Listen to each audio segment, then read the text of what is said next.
Welcome back, everybody. It's been a long day with a lot of games, but we are finally here in the Attaq Online 25K Tournament Grand Finals. My name is Rapid. With me is Eki, and we have been taking you through some of these games. They've been insane. So good. The last one, probably the best of all. And I'm thinking that this one may even be able to top the last one. We saw some huge wombo combos coming out in the last game. And just looking at these team comps, they're looking for something similar here. A lot of playmaking coming out, and there is a lot on the line.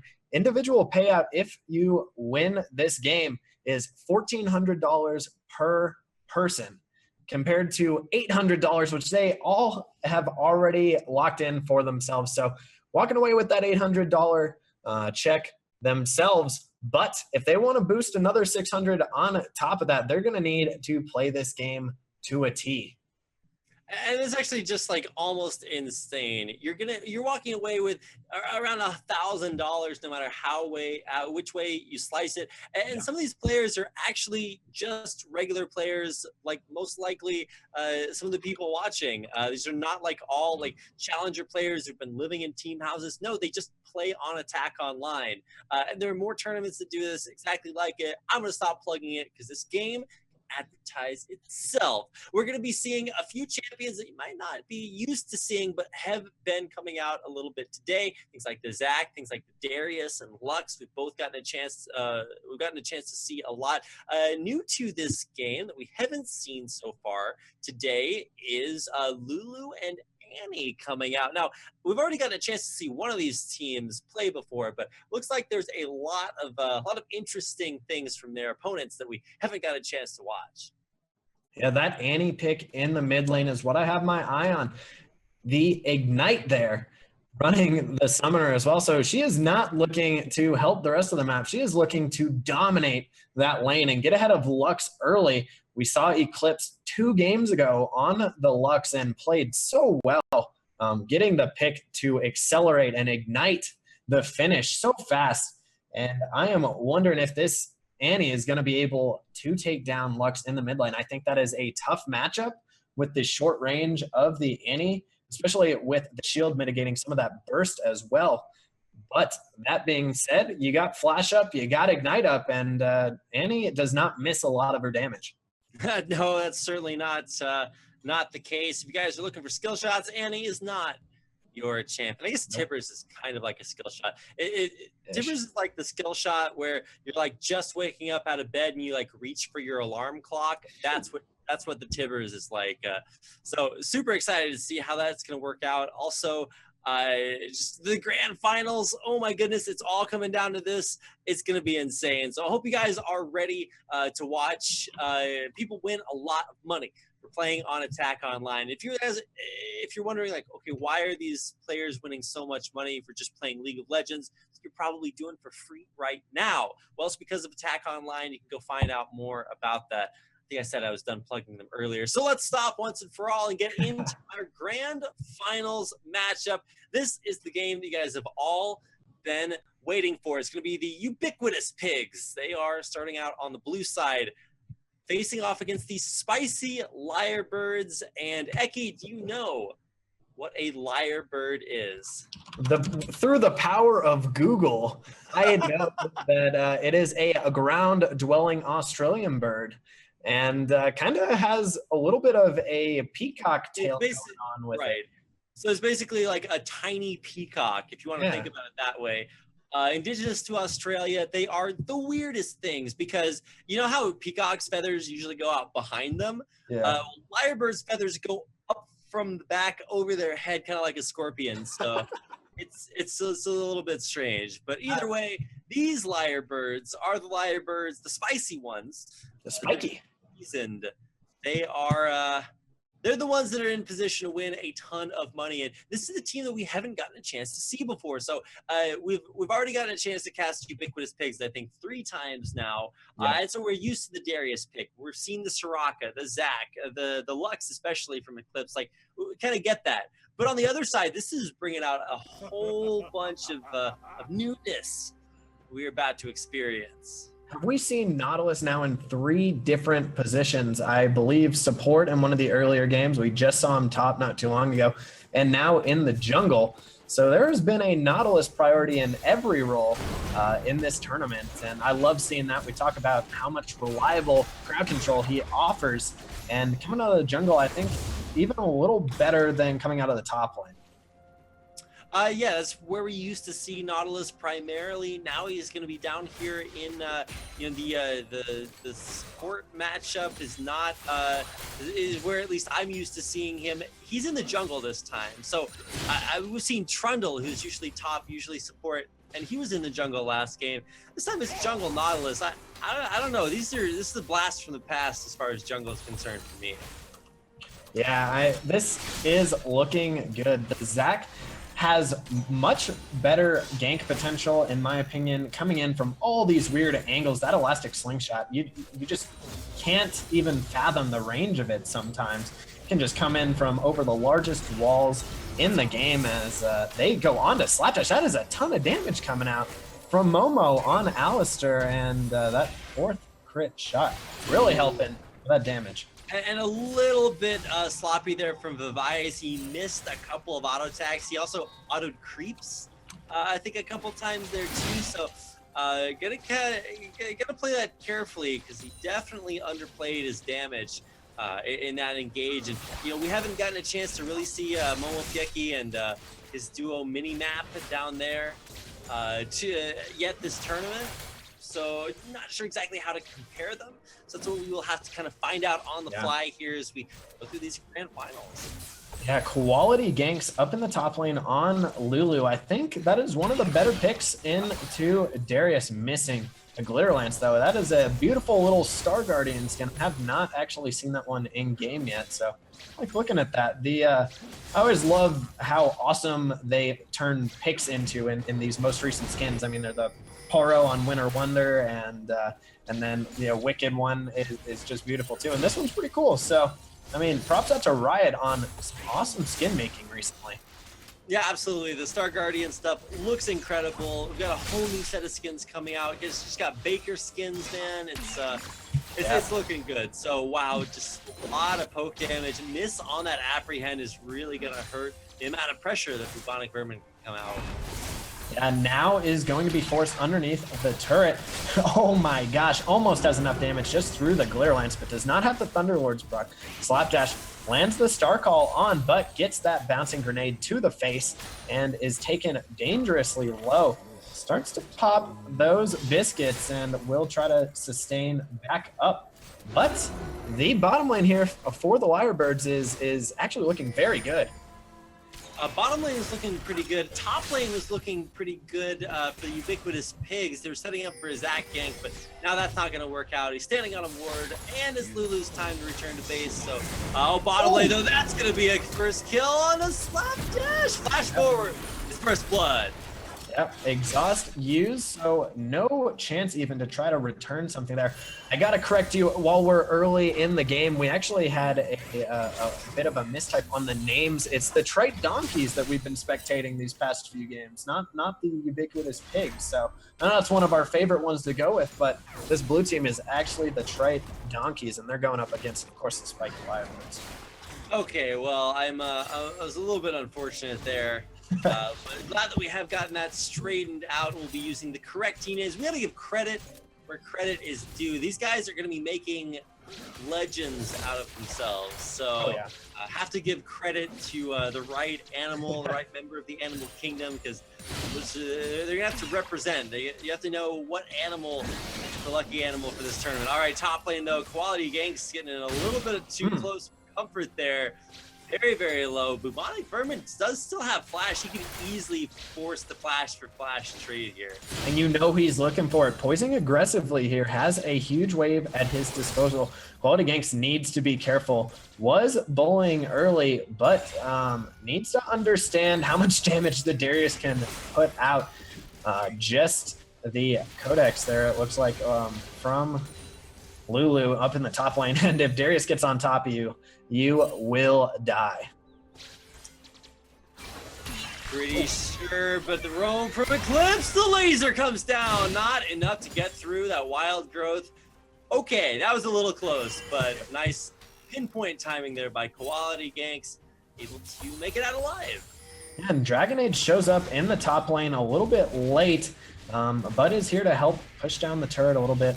We will see a teleport come through from Quality Ganks, burning both summoner spells pretty quickly. Oh, Momo going deep underneath the turret. That is so much damage onto Soraka. So much damage on the Soraka, and she can't even heal herself back up from it. She's got consumables, but her healing actually sacrifices her own health and will continue to drop her lower and lower as Jhin gets closer to level 6, can snipe her down at long range. So really gonna have to be careful, let those potions tick up and get back into a good spot health-wise, because right now, using the last one of those biscuits, and if it takes any more of those combos, it will not be a pretty sight.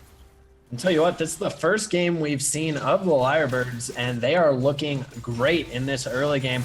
The matchup I wanted to see was the Annie in the mid lane, but hasn't really done much there, just farming very well. Hard to miss CS as your Q resets fast enough. We see Darius going in on Lulu in the top lane, and level 6 is there. The dunk comes down, and he just walks away with a little bit of swag because he knows that the bleed's enough damage. Bubonic with the solo kill in the top lane.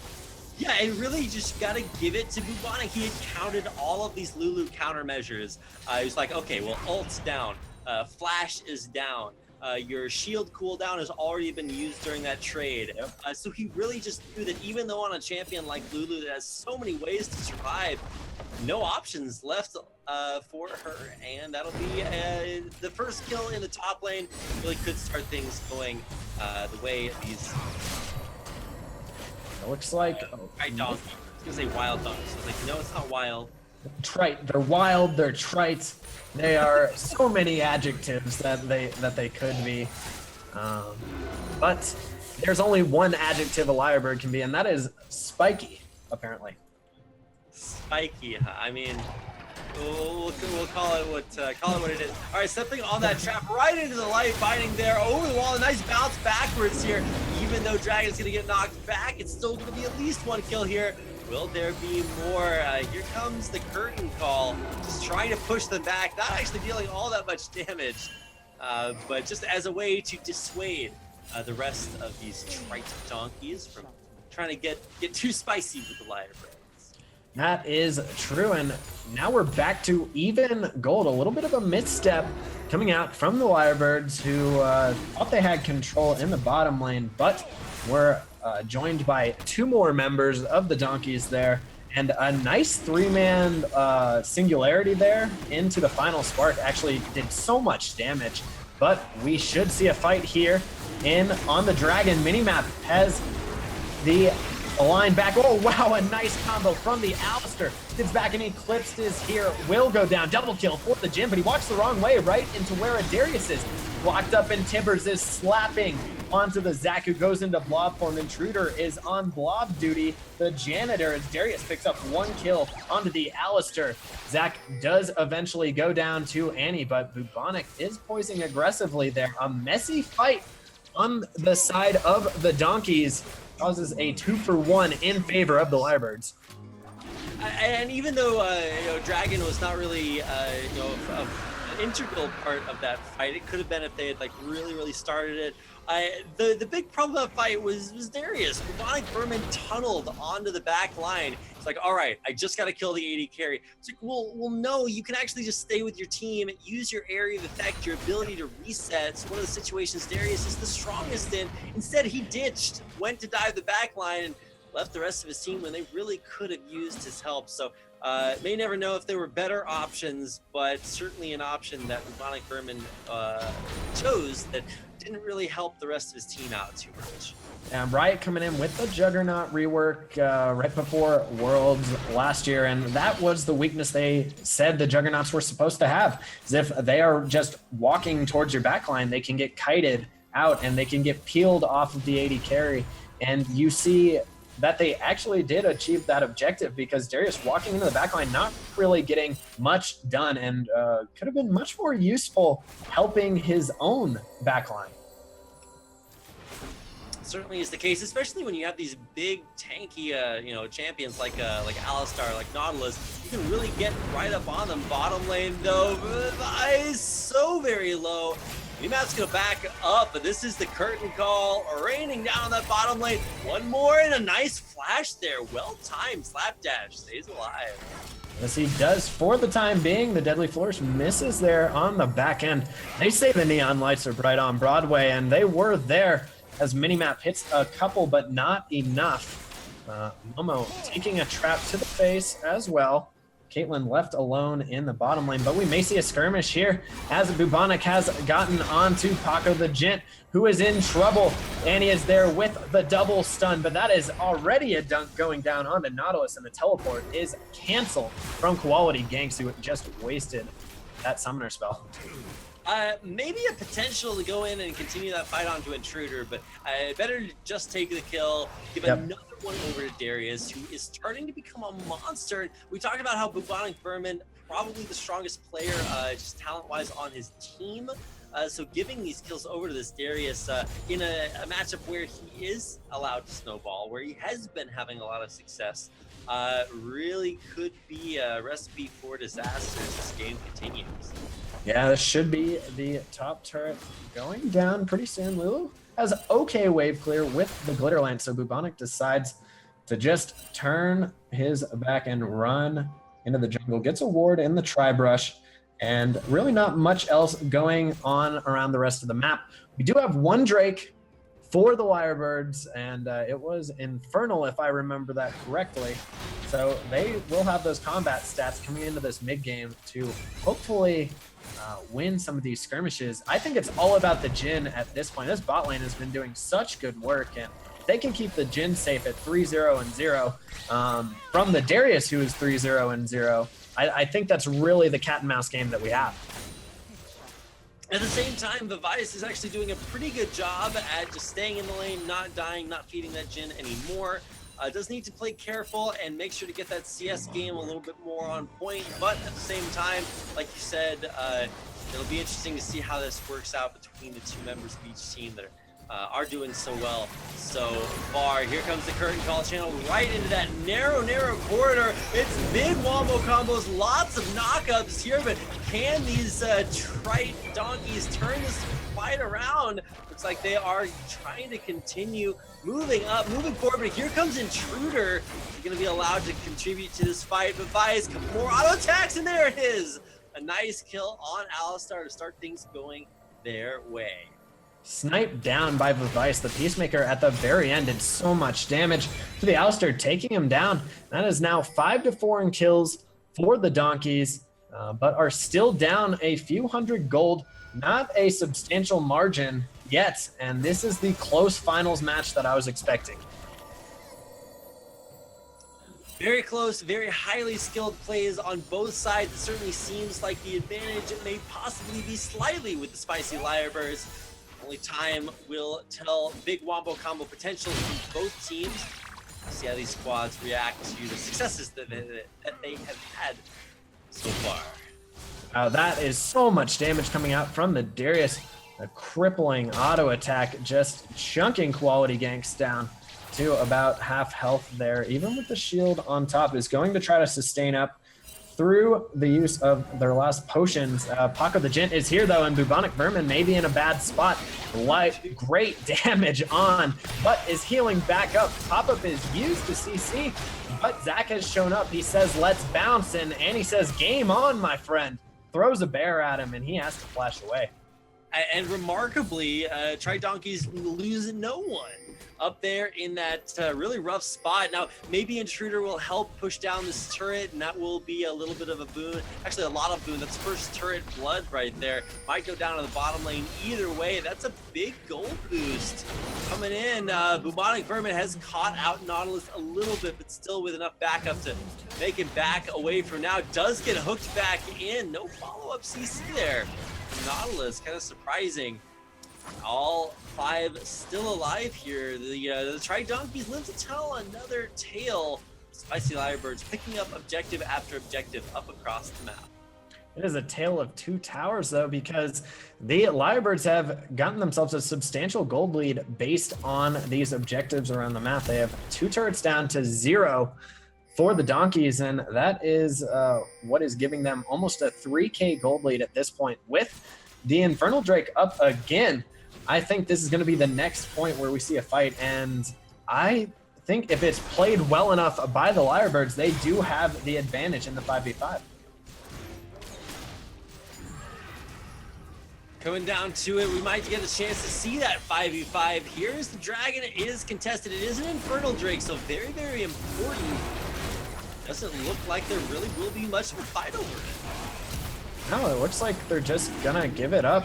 Bonic is there, and the attempt to steal by the final spark gets apprehended. Paco the Jint is in trouble, but Lulu has shown up, puts a Wild Growth onto the Nautilus, who is just roaming around aimlessly. Minimap doing his best to put down damage from the backline, but Eclipse throws a Lucent Singularity at him and says, no more damage for you, my friend. They all back away, but they got what they wanted, and that was the Drake. That is very true. That Infernal Drake coming down. It's not even the first one, it's the second one. So that's 16% additional AD and AP. Actually a little bit ridiculous when you start to think about it. So pretty crazy damage going to be coming out of these spicy Lyrebirds. The Donkey's Tritonus might not be up to the task at hand. And while they will be able to take down that middle lane turret, that is their first turret of the game. So I don't even think the Lyrebirds are going to be too upset about losing that if they're able to get so much back in return. No, Jin is such a great champion to have these Infernal Drakes on. You know how much AD he can stack up, and then is even more amplified by the Deathfire touch. And if you're just giving him 16% more on top of the already ridiculous amounts of attack damage that champion can pull in, he is going to be doing so much damage in the late game. And 3-0-0, most CS in the game at 149. Jin is poised to carry. Good decision there by Eclipse to at least just use the ultimate, clear out the mid lane, save that turret, and stop the bleeding for now, especially with that bottom lane crashing. And you can see that the Lyrebirds were pretty incentivized to leave the mid lane, go down bottom, pick themselves all that gold up before it died to the turret. And yeah, now we find ourselves at this kind of awkward point in the game where it's about 20 minutes in, there aren't really too many big objectives up, so it's kind of, what do? Do they want to try to push down the last remaining outer turret in the mid lane? Maybe go for Rift Herald? A lot of options available for both squads. Yeah, I think the Lyrebirds need to have better control over these side waves. And with the Lulu able to come in and push on the top side, she is much better, I think much more useful being grouped with the team. Not much of a split pressure, in my opinion. That being said, they need to keep control of these side waves. So when they inevitably win a team fight somewhere around the mid lane or the Drake, they are able to push down more objectives. And we've seen them have pretty decent objective focus. 2 Drakes, 2 towers, and a little bit of a gold lead. I would like to see them have that wave control. So when they finally do get this big fight win, they can just knock down as many objectives as possible. Through my way, you shall transcend. Keeping an eye on those objective counts. If you look at the gold count, things are actually pretty similar still. So, Inferno Drakes will kick in eventually. But at this point, if you just look at the numbers on your screen, it might look pretty even. Now, it is evened up now almost exactly after that turret goes down. Yeah, the turret going down is really what kind of sealed the deal, and now all of a sudden things kind of on their head. Just goes to show how quickly you can get back on the right track. As far as games are concerned, a lot of damage put there onto Intruder, but more coming back. Vice trying to escape. Can he run far enough? Soraka can't even heal through all that. Putting out the silence there onto Intruder, getting bounced on. The damage, the laser, it's all coming down in Eclipse. Right place, right time, able to turn this fight around. Can they find more onto Paco? They get no push backwards out of midair. That was an awesome interaction. Alistair just headbutts the Zac out of midair, and Lux, all she needs is to pop that passive onto Paco, but can't do it. Looks like the bouncing grenade is not enough to pick up the Zac because Nautilus has to take it. Okay, Eclipse, that is not a good place to go. Minimap using that awareness to grab his 4th kill of the game and really start that Jhin snowball rolling. Yeah, that snowball has actually gotten pretty big at this point. I'd call it a snowman at this point because 4-0-1 on that Jhin, 21 minutes in, 175 CS. Alistair, great creative use of the Raptors there. That Raptor didn't even shrug after that, but Alistair using a headbutt to get out of a bad situation. I think they wanted to try to dive in the mid lane, but he was caught out, so very creative use of his spells to keep him safe there. Gotta give some credit to the rest of the Tri-Donkeys for just keeping this mid lane turret alive very, very tenaciously, defending that, keeping that objective up. And even though they might lose a member here or there, they're actually doing a really great job at defending the one objective lead that they have over the Lyrebirds here. I mean, 2 Infernal Drakes is no small deficit to be in, but maybe starting to stabilize just a little bit more. Yeah, and although it has appeared that the Lyrebirds have been in full control this game, the Donkeys just keep finding little ways to get back into the game, and it's always been in the sideways. We saw Caitlyn by herself able to take down the outer tier turret in the bottom lane. Darius playing very patiently, a cheeky little bush wait there on Koala, and second too late on the apprehend. That could have been very, very bad. Sorry to interrupt. I'm just like actually waiting for everything to explode. No problem there. I mean, that apprehend was so close to landing. Forces, that's a big summoner spell out of the Lulu. Has TP available, but Darius doesn't. But if they don't really if the Lyrebirds don't capitalize on this soon, the 3rd Infernal Drake is with these triple Drakes. So we see Lulu coming in, and this could be the big 5v5 that we want to see. Hook goes on to Vice, and that is the exact champion you want. A huge wombo combo. Bouncy bounce house in the backline. Slapdash just taking huge damage. Final Spark goes on to Quality Ganks. A couple more, but Minimap is here in the backline doing his best to self-heal. Bubonic has shown up and dunks down on one. Has the first kill for the Darius. Flash by Minimap, takes him out, uses the speed to try to get out. Intruder picks up another one. And so far, it is just a 3-for-1. But there are some low health bars on the side of the Lyrebirds, and that is the team fight I was looking for. We see Minimap is just spreading these fights so well. I'm kind of confused why Bubonic Vermin didn't try for the kill on Paco again when he was solo. Could have executed him. I think he was in range, but might have been just outside of it. Either way. Now 7-11, but the big storyline are these Inferno Drakes. 3 of them now all picked up 24% additional damage. I can't even comprehend how much that is. This is a Jhin who at 24 minutes has, let me just wait for him to buy back in base, a total 80 count of 364. Wow. Not too bad, and he is hurting. We saw him come in and peel actually for the Lulu, using the Summoner Heal and just running for the help. Great team play coming out of the Jhin, and that guy is scaring me right now. Minimap has just played so well this entire game that the Lyrebirds have a full carry that they can really rely on. Grab there on a slapdash, still pretty squishy. No follow-up though, thankfully. Back of the team fight. Oh man, so many shields there to just barely save Jhin, keep him alive. Face checking into a Darius, not a recipe for success. No, and not the best recipe for cookies either. But that's just what my grandma told me. It looks like the Donkeys are going down in the mid lane right now. Grouped up as a 4-man squad. Darius doing what he's been doing, kind of hiding in the bushes. Looks like he's going to be taking the red buff, actually. So although the Lyrebirds have the advantage, oh great, engage onto Vice, the headbutt pull.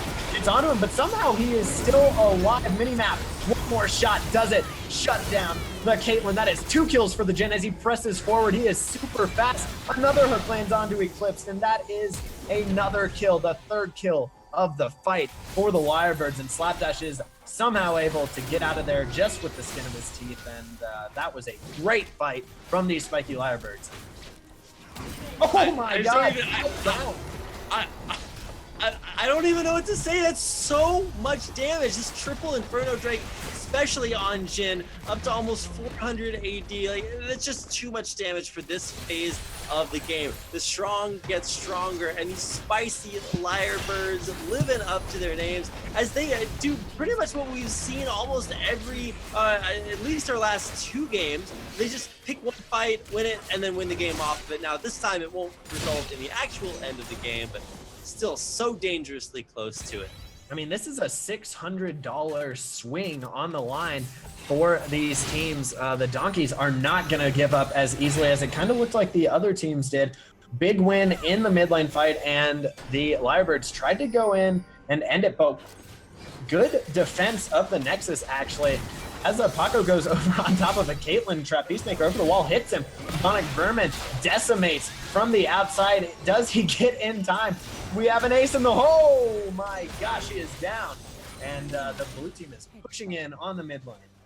Another one of those issues where you have so many survival utility spells that you're almost not expecting to be able to get these Darius executes down, but Ace in the Hole finally able to find that kill. This is a very, very strong Jhin ult that apparently does not really do very, very much. Not going to hit almost anything, and that's going to give up a turret and a kill here over to the tritest Donkeys I have ever seen. And the Jhin ult does much more damage when you actually hit people with it. And we saw him miss the last 2 there, zoning shots of the curtain call. But that's okay. A little bit of a stumble from the Lyrebirds, but they are not worried. Up 5K right now. They have triple Inferno. And if they can get, I mean, what's coming up? A Mountain Drake is coming up. And if they can get that, plus Elder Drake, I mean, they have all these things in their back pocket if they want to play a patient game. And they're also ahead if they want to push the tempo. So the game is in their hands, and I really want to see what they go for here, approaching the 30-minute mark. All right, we are seeing a little bit more of an even game, even with how devastating those last couple of fights were. Very well coordinated. There, the Lyrebirds are still only up about 4,000 gold, 4, 5, 6. Okay, I think it's exactly 5. Yes. Never do math live on stream. Either way, the gold lead is actually not quite as crushing as it might otherwise appear. The biggest difference is in the 80 carry roll, 8 and 0 Jhin, absolutely insane.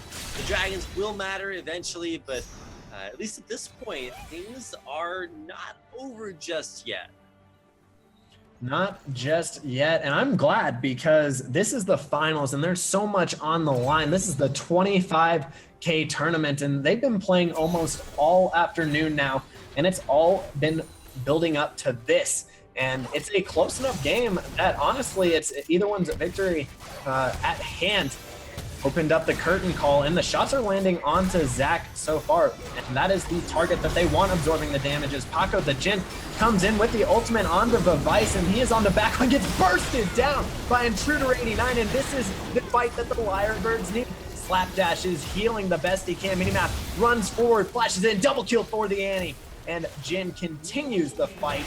Minimap is legendary. Quality ganks is here. Momo headbutts Slapdash back in. That is another kill for the Lulu, and Bubonic is here trying to dunk down, but has shields available. This could be the end of the game for the Lyrebirds. Let's see what they do. 1 Nexus turret. They're looking at both of them, split focus. 2 Nexus turrets down, now it's just the Nexus. 25K tournament, and that was an explosive victory coming out for the Lyrebirds. Just a couple more hits, they're just playing around with their food, and there they go. Lyrebirds greater than Donkeys, confirmed. And what a way to confirm it in the grand finals of this 25K tournament. In case you guys are wondering what this means, how the prize pool is split out, the first place team, these Lyrebirds, get a total of $7,000. That's $1,400 apiece in case you want to split that all up. Incredible performance and very well deserving of the victory. Their second place opponents will get a total of $4,000, so still a big chunk of change. That's $800 a piece. for all of them. So just incredible to get the opportunity to watch these teams play, watch all these players compete on Attaq Online, and be rewarded incredibly highly with all of this 25K prize pool.